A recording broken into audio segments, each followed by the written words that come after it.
Hello, I'm Oliver and this is Deep Cuts, a channel dedicated to music for lovers of music. So first off, thank you so much for all the love and the kind words you guys gave me on the Nick Cave guide. I really enjoyed doing it and you all seem to enjoy watching it, so I will continue to do these Guide to series from now on. With that in mind, today I present to you the Guide to APHEX TWIN. APHEX TWIN is the moniker of Richard David James, an electronic artist who is a true trailblazer, a prolific creator, and an artistic genius. His variance of work spans across 3 decades, and there is so much to dig into. He has created an insane amount of work. He has a style that's wholly unique, taking influence from ambient, experimental, glitch, techno, acid house, drum and bass, and he brings all those styles together to create something so unique. As a brief side note, I'll be talking in depth on the LP and EP releases of APHEX TWIN, but Richard has created so much work under different monikers throughout his career, under names like Polygon Window, Caustic Window, The Tuss, Bradley Strider, AFX, Power Pill, GAC. There's so many more than that, and right now I can't remember them all off the top of my head, but there is so much material. I'm going to talk about some of those releases alongside the APHEX TWIN releases, but I'm not going to go in depth to everything because I think I'd be here for about 3 hours and I can't do it all justice. So main APHEX TWIN LPs, his EPs, and I'll talk about some of the releases around that as well. But really, if you like this music, you should be digging into it yourself after as well. There's so much material to go out there and find, and part of the fun of an artist like APHEX TWIN is getting to discover like a random remix that he put out somewhere, or some of the work from his SoundCloud dump, which I'll talk about in more depth later. It would be really fun if anybody that's watching is really into RDJ's work to post some of the obscure tracks that they love, whether that's an obscure Craig David remix that's been unearthed somewhere, or one of the Analog tracks from 2005. There's so much there, and it'd be great to have a bit of a collaboration on this. So any tracks that you really think that the community here should listen to, chuck it up in the comments section so we can all have a talk about it. So here it goes. Richard David James was born in Ireland in 1971 and then shortly after moved down to Cornwall in England with his family, where he subsequently continued growing up. He found an interest in electronics and music as he began to get older. He started making music on a ZX Spectrum, pictured here, and a sampler. I think it was at the age of 13. So he'd already shown a big interest in not just the electronic technical components of electronics, but also the musical side of that too. Richard began to make music for him and his friends because, due to their geographic location being so far down the bottom of the country, it was hard to get the sort of music they wanted to listen to, so his aim was trying to make music they all wanted to hear. Now what came out of that was the first APHEX TWIN EP. However, when it finally came to actually releasing that properly in '91, that came under the moniker of AFX, one of his other names that he releases music under. I know I said I'd primarily focus on studio albums and EPs of the APHEX TWIN name. However, I do want to go a bit in depth to some of the other things, and I think it's really important to mention the Analog Bubble Bath EP that came out of this. If you listen to the opening track, Analog Bubble Bath, it shows such a freshness and a real sign of creativity that Richard had at such an early age. I mean, if he created this at 16 years old, for fuck's sake, and what a sign of things to come, you know what I mean? The driving force of the electronic percussion, the lapping ambient synths, the enthusiastic treated piano melody that goes alongside these ascending and descending bloops. It's a really exciting track to listen to, and it really does give you a sign of things to come, and I think it stands up to a lot of his other work as well. It's a really special track. The other 3 tracks on the EP take on more of an acid house sound that Richard would start to experiment with even more in subsequent releases from 1991 onwards. As a quick side note, acid house was originated from Chicago, where producers and DJs were messing around with deep bass lines and abrasive synths. That sound came over to Britain and became ingratiated in the rave culture of the 90s. So Richard finally released his Analog Bubble Bath Volume 1 EP in 1991, followed by Volume 2. He also released Bradley's Beat EP, which was under the new pseudonym of Bradley Strider.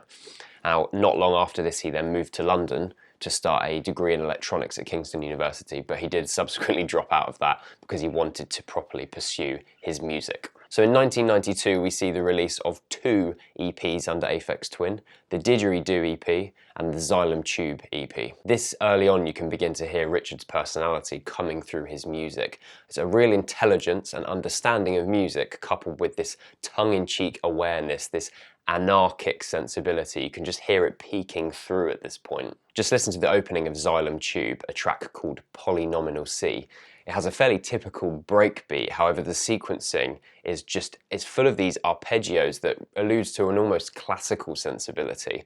And then if you listen to the next track, it's a track called Tamfex, which has bizarrely a sample from a tampon advert alongside this distorted, twisted beat. Didgeridoo, the opening track of the Didgeridoo EP, has this analog infectious sample that, contrary to a lot of people's thoughts, isn't actually a didgeridoo sample itself. Richard spent hours and hours in the studio trying to match the timbre and tone of a didgeridoo so the sample would sound just like a didgeridoo. I've said didgeridoo too much now and it's not a word. These tracks highlight something both complex and fun about the way he approaches music, and that's something that you will see pervading throughout his entire body of work. So now we reach the first proper APHEX Twin LP release, nestled between the releases of Didgeridoo EP and the Xylem Tube EP, Selected Ambient Works 85 to 92. This thing is a 74-minute, 13-track masterpiece of textures, ethereal moods, and beats that will seep into your subconscious very quickly after you've been introduced to them. Richard had this record released through R&S Records, the small Belgian label,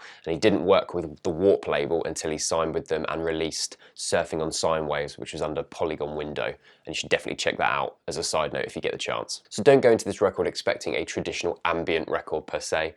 That would be a big mistake. While there are tracks that have some ghostly synth work on them, tracks like I and the unanchored Schottky 7th part, most of the tracks on here are linchpinned with the acid and techno sequence drums we've heard throughout Richard's work so far leading up to this release. What we do get is a sublime album from start to finish. It has such captivating melodies and these beats that really do start to just make you bob your head as you're listening to them. It's a very satisfying album. It can really seep into your subconscious, as I've said. It really just it lives with you for quite a long time, this record. If you haven't heard it before and you start to listen to it, you'll probably find yourself putting it on all the time. It really does just stick with you a lot. The opening track, Xtal, begins with alternating open and closed hi-hats before a almost breathy synth line is introduced into the sound. And then not long after that, we get a 4 to the floor bass drum rhythm, which is somehow assertive and tender in the same way. It's produced in a very rich way. It's a rich sound. So I guess that's why it sounds both assertive and tender. What I love about this track is it is ever changing. It doesn't sit still. Eventually, Richard introduces a new drum rhythm, which has a real power in its offbeat snare hits. And then he introduces another synth part, which is overall a lot more mournful in its timbre. There's a lot of sonic description in there, and I hope it hasn't bored you too much. The reason I wanted to do that was really this track serves as a microcosm of the album as a whole. It's ever shifting, ever changing entity, and to be honest, that's a good description of Richard's work in general. That's a lot of what he does and how he makes his music. It is an ever-shifting journey throughout these tracks. The 6-minute track, Green Calcs, is brilliant. There's so much to unpack in this track. It starts with this harsh ascending noise before we hit this squelching synth sound and the colourful drums. And there's so much in here. We've got these bleeps and bloops all over the track and these strange samples that are quite cheesy. Some of it to me sounds a little bit like the cheap sort of sounds you'd get on a Casio keyboard at school, you know, the DJ and the woo sounds. And now my intention was to put the sounds in as I pointed at them. However, if I can't find the sounds, then I'm going to look like a fucking idiot, aren't I? After this, there are a ton of releases that Richard put out over various different pseudonyms. You had the Analog Bubble Bath Volume 3 under AFX. We had the On EP under APHEX Twin. The track On is brilliant, by the way. It's a gorgeous piano melody that's undercut with these industrial flecked drums. We had the Bradley's Robot EP under Bradley Strider, the Joyrex EPs under Caustic Window, and also Surfing on Sine Waves by Polygon Window, which was the first release that Richard saw on the Warp label. So now we hit 1994 and it's time for the second APHEX Twin LP release, Selected Ambient Works Volume 2. I talked about this record quite a lot on my 5 albums to get you into ambient, so let's just listen to what I said then.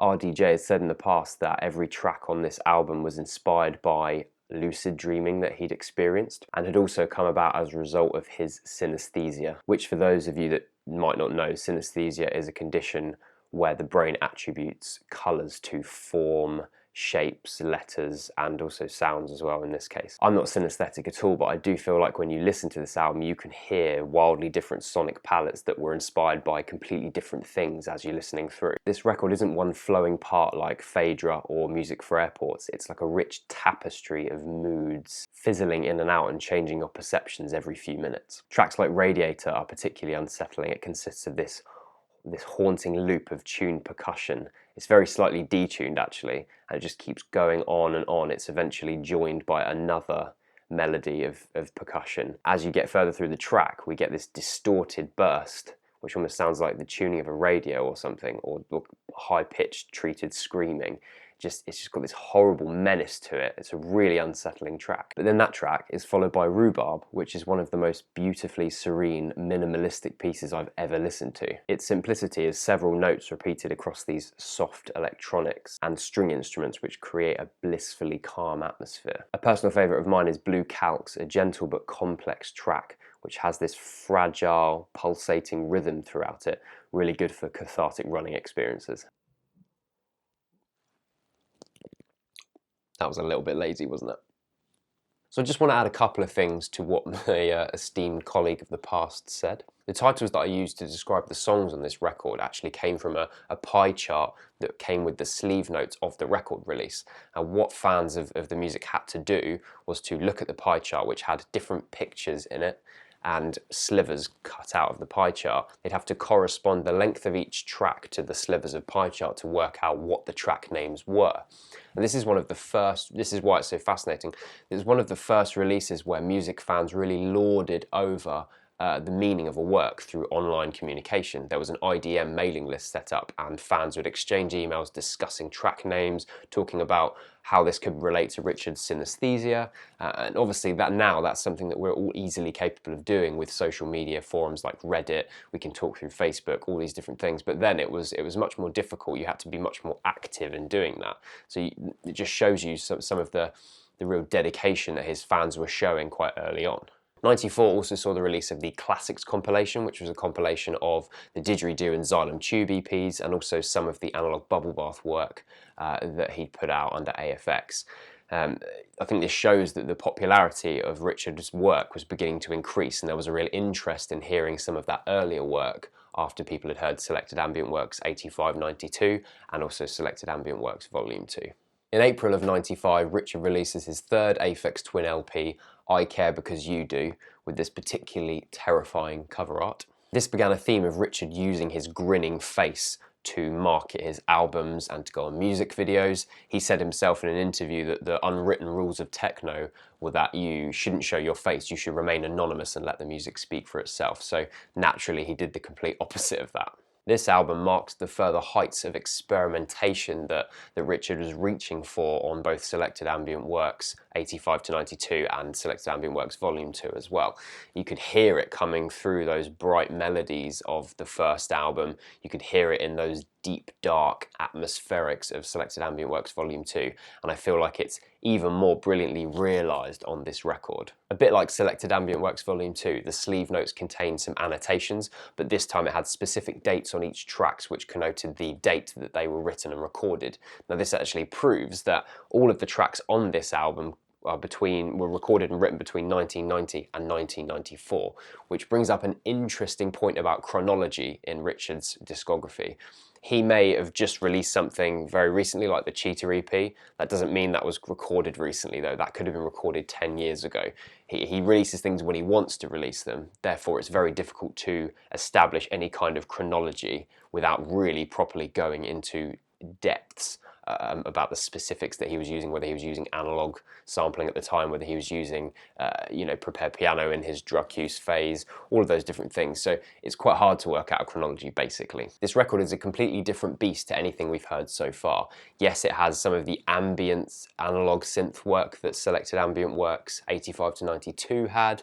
It also has some of the acid house techno drums that come from some of his earlier work, but also there's this new inspiration that comes through in the form of avant-garde Western classical music through Terry Riley, John Cage, and Steve Reich. I've also noticed it's an album that can divide people with regards to the overall tone and what that might be. I've heard people call this album chilled and relaxing, and I'm like, Ventolin, anybody? Whilst I 100% agree that opening track Acrid Avid Jam Shred is a beautiful hypnotic track, listen to Come On You Slags later on in the album. It is unyielding in its claustrophobic, neurotic feeling. Those two examples also serve a good point about this record. It's fantastically varied in its tone and its colour without sounding like a mash that doesn't cohere. Going back to the avant-garde classical influence for a moment, you can hear it on the track The Wax and Pith. It has a fizzing, bandy drum sample as a foundation before a melancholic yet reserved violin part comes in and eventually is followed by the whole of a string quartet. It's a bizarre mashup of the synthetic and acoustic. It's like a bizarre marriage, but it works. On paper it sounds like it shouldn't. You just really need to listen to it. I can't explain how exactly those two things are synthesized in a way that works. You just need to let your ears do it. Just go and have a listen. The fourth track, Icht Hedral, shares the same claustrophobic alien darkness permeating through the track Come On You Slags. This time we have a tense orchestral part with a nervous flute part in there as well. So again, you see those avant-garde classical influences coming into that. Richard actually approached and asked avant-garde master Philip Glass to do a full orchestral version of this track, which Richard went to put on the Donkey Rhubarb EP that came out in August of that year. Actually, on that note, you should definitely listen to the Donkey Rhubarb EP. The title track has this upbeat, bright timbre. It's really fun. It makes you want to skip along the street or something. Not that I've ever skipped along the street listening to any music, but it makes me feel like I might want to at some point. As a side note, Richard also released his Hangable Autobulb EPs in '95, which contained a clear precursor to the sound that he would push on the next APHEX Twin LP. A lot of computer breakbeat sampling and a process where Richard would distort drum beats by speeding them up and slowing them down, kind of stretching them out. Gives it a really unusual sound. This is actually an example of drill and bass, which is a term that was coined for the music that was using fast jungle beats, break beats and drum and bass, and it was quite an abrasive, hectic sound, and this is probably one of the biggest examples of a drill and bass release. So before I hit the next APHEX Twin LP, you should definitely check out Expert Knob Twiddlers, which was a collaborative album with Usix, Mike Paradinas and Richard.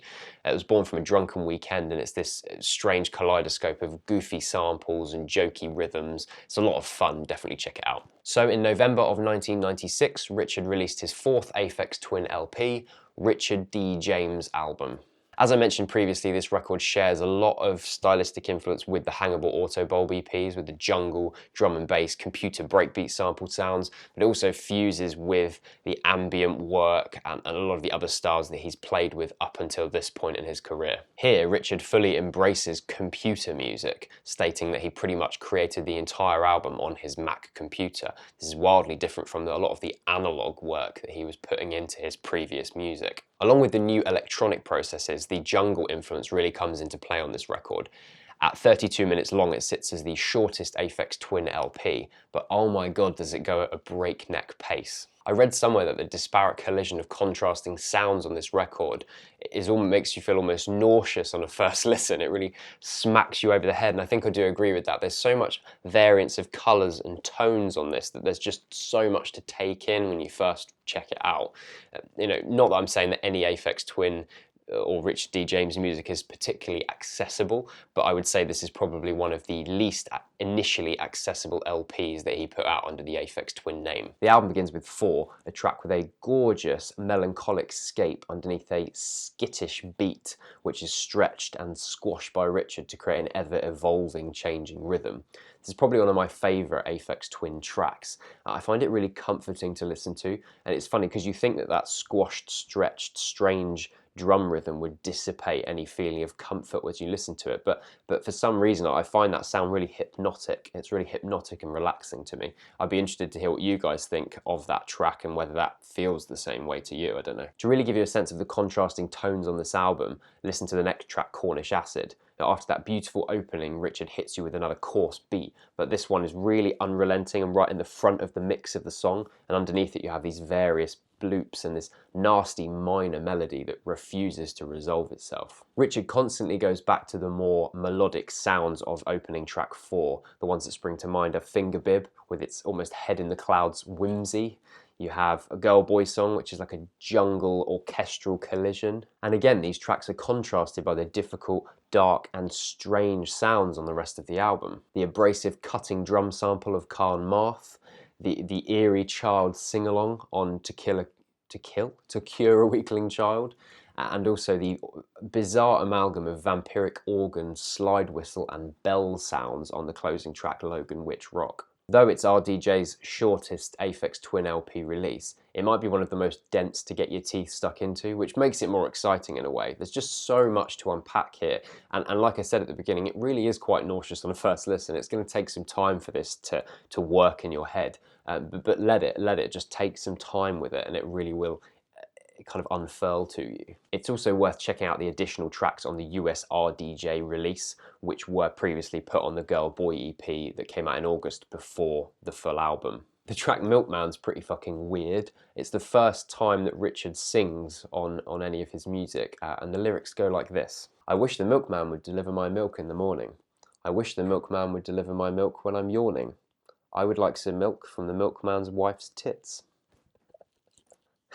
So fucking stupid. There's that sense of irreverence again. Although he 100% believes in the music he's making, he's kind of taking the piss out a little bit, taking the piss out of the idea that these people that are creating on the fringes of music and pushing the boundaries all the time have a perceived pomposity about them. Well, he's not doing that. He's just taking the piss and creating some stupid stuff alongside some of the really groundbreaking stuff.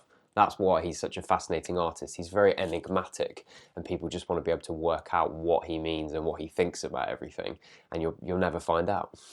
After gaining further mainstream attention for the Richard D. James album, he put out the track Come to Daddy in 1997. Apparently, he himself states that this was actually a joke track. It was supposed to be a death metal parody, piss take basically. But his joke seemed to have legs because it got marketed. Chris Cunningham did a creepy video alongside it as well. I'll put some stills up for you to have a look at, and it became a massive success. Oh, God, those fucking pictures are terrifying, aren't they? On this EP was also the track Flim, a beautiful slice of whimsical fluff that reminds me of some of the more gentle cuts of Selected Ambient Works 85-92. This then marked a relative period of calm for Richard, not releasing anything under the APHEX Twin name until 1999's Window Licker EP. The title track was released under another video collaboration with Chris Cunningham, somehow even creepier and more terrifying visually than the last one for Come to Daddy. Despite that horrificness, the track itself is absolutely brilliant. It has a funky swagger to it, which really cuts through the distorted vocal samples that Richard uses throughout the track. Eventually the track erupts into this distorted wall of bass and noise. It's this brilliant climax to the song. Richard gave his obsessive followers something else to obsess over with this release. He inserted images into the spectrograms of Window Licker and the second track, this, otherwise known as Formula. There was concentric circles in the spectrogram of Window Licker, and Richard's face was implanted into the spectrogram of Formula. For those of you that don't know, it's possible to insert images into sound waves and create a sound from that picture, which is what Richard's doing here, and the spectrogram is the visual representation of the sound waves from the music. This period also has Richard at his most commercially successful, with the Come to Daddy and the Window Licker singles proving to be such a big success in the mainstream. And now we hit 2001, when Richard releases the 5th APHEX Twin LP, a double album of 30 songs called Drug Use, or Drugs, or however you would like to say it. It's spelt like this.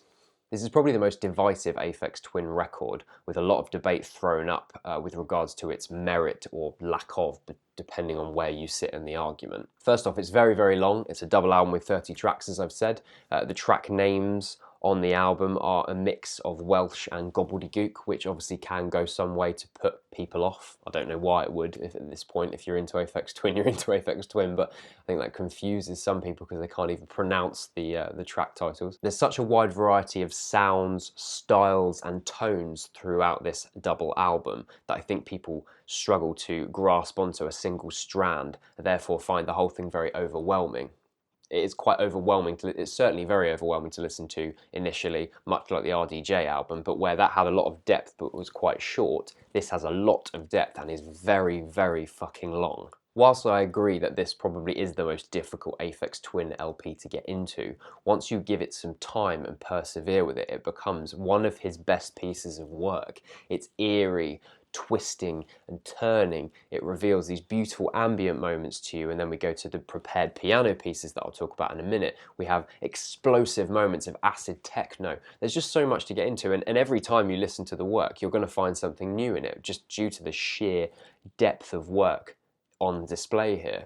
And you'll live with the work for a very long time. I know I said that about his first release, Selected Ambient Works, but I've lived with this work for a really long time, and I always go back to it, and I'll find one day I'll want to keep going back to certain tracks, and other days other bits of music will really speak to me on this album. It's a real thing to get stuck into. It's like a project almost, and you know, with a lot of things like art and a lot of different experiences in life, the more you persevere with it, the more you get out of it, and that's definitely the case with this album. This is the most unashamedly avant-garde Richard gets on any APHEX Twin releases, and the volume of material on display here almost feels like a foreshadowing to the SoundCloud dump that happens later on, which I will talk about in a bit. There goes a story that Richard left an MP3 player containing all of these tracks lying somewhere, and due to fear of it being leaked, he decided to release all of these tracks together as an album. And that, I guess, that holds a candle to some people's opinion that this album lacks no cohesion, the idea that it was just thrown out for fear of being leaked.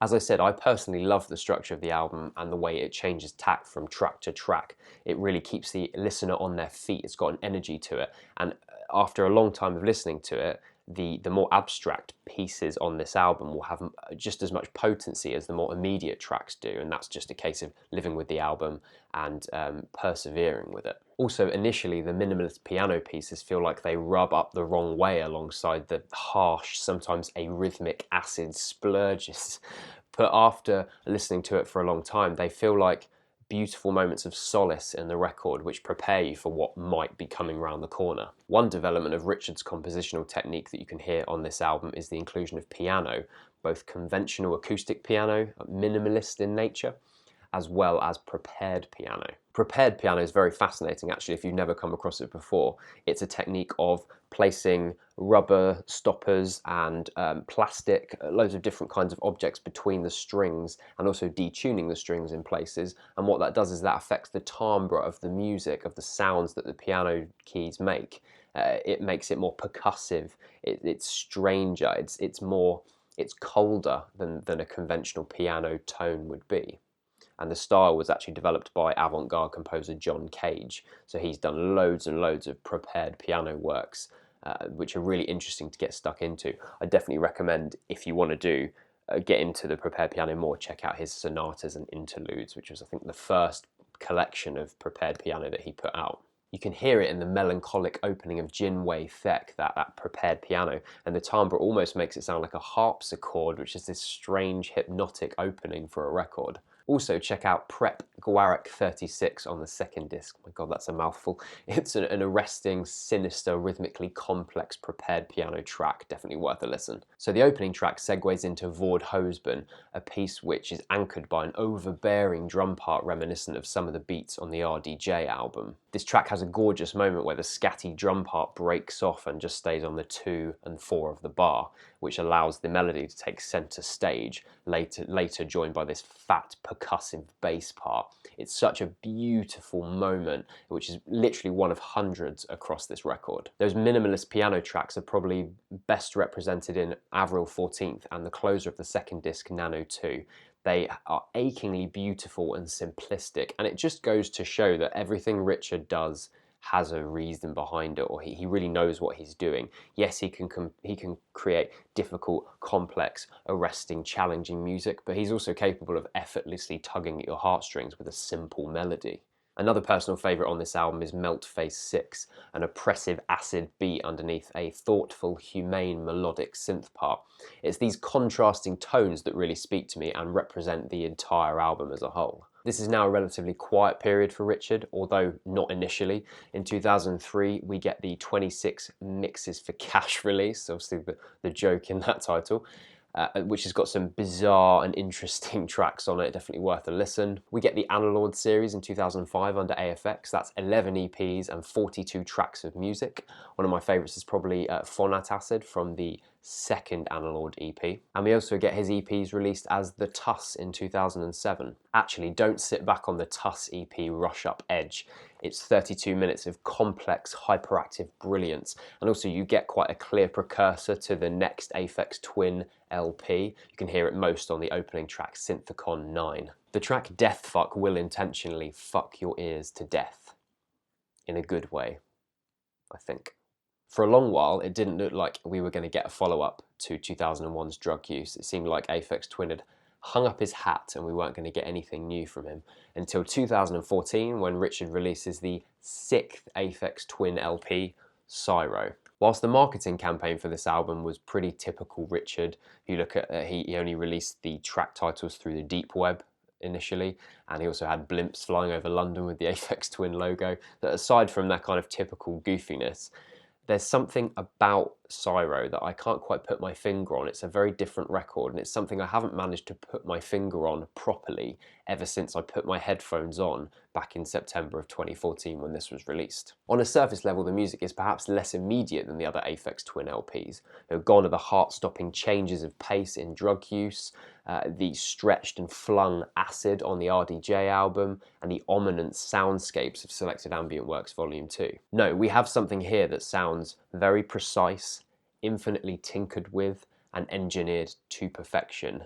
And I mean none of that in a bad way at all. It has a real consistency to it, a piece of work that's filled with the requisite richer drum beats, the rhythmic bass parts, the experimental synthetic melodic samples, all the tropes of acid, drum and bass, experimental and ambient. But it's the way Richard presents these sounds. It's so different from the rest of his work. It's almost comforting, and I can't quite put my finger on why it feels like that. I think a lot of it has to do with the warmth of the recordings as well as the mixing of the production itself.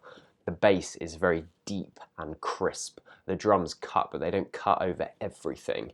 This becomes more and more apparent if you listen to this album on closed headphones. Everything, even the harsh bleeps, strange sounds that he uses in the album, they just fit in their place. They never feel like they're overarching and taking over the entire soundscape. The second track, Xmas Eve, is one of my favourite APHEX TWIN tracks. It's mid-tempo, 10 minutes long with these slightly reverby drum samples and this scatty synth line that just does not sit still. The utter beauty of this track is the bass and drum parts that serve as a backdrop for the synth line that slowly builds into this track and adds a huge emotional resonance. It creates this transcendental part about 3.5 minutes into the album where everything drops out and it just allows this synth line to flow and melt over everything else. It's such a beautifully realised piece of production. It's unbelievable. The drums drop out to just hi-hat and snare whilst this synth part just climbs.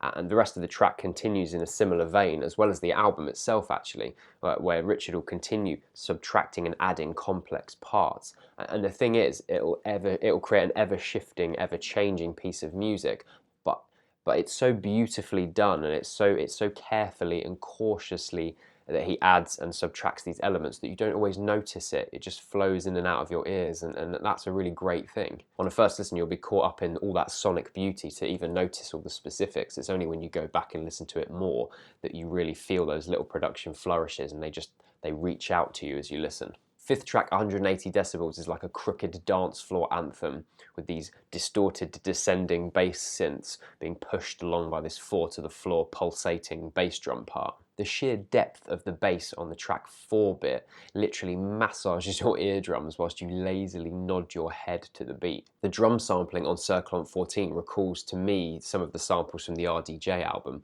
but the added bass in the production takes away some of the harshness of it. It just adds a richness and it also softens everything slightly. So even though the drum sampling is slightly harsher than you see in some of the rest of the tracks on Sciro, it still retains, it takes the edge away a little bit, not in a bad way, but it just adds a rounded warmth to it, which you wouldn't probably get if those drums were more trebly and they didn't have that bass underneath just rounding everything up. The album ends with APHEX TWIN, a minimalistic piano piece with chirping birds in the background.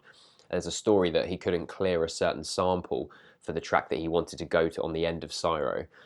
So what he did was he threw this on the end instead, which is why a lot of people feel this track doesn't really fit with the tone of the album overall. I think I disagree though. Regardless of whether it was intentional or not, it feels like this whole album has a considered, alluring nature. It has a warmth to it that, to be honest, the final track, APHEX TWIN, has in its most simplistic form with a piano part.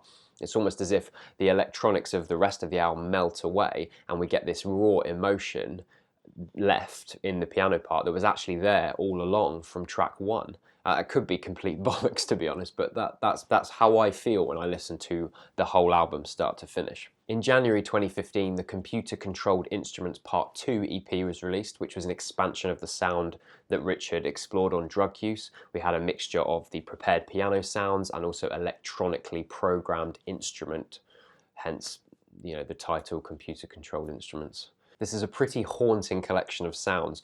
Although the instrumentation is acoustic rather than electronic, the fact that the computer is controlling the instruments themselves gives the dynamics a distance, like an isolation. It's quite cold in its performance. And that's quite an interesting thing to hear sonically. Don't listen to this walking around a city at night. It's pretty fucking creepy. Right, now we reach the SoundCloud dump.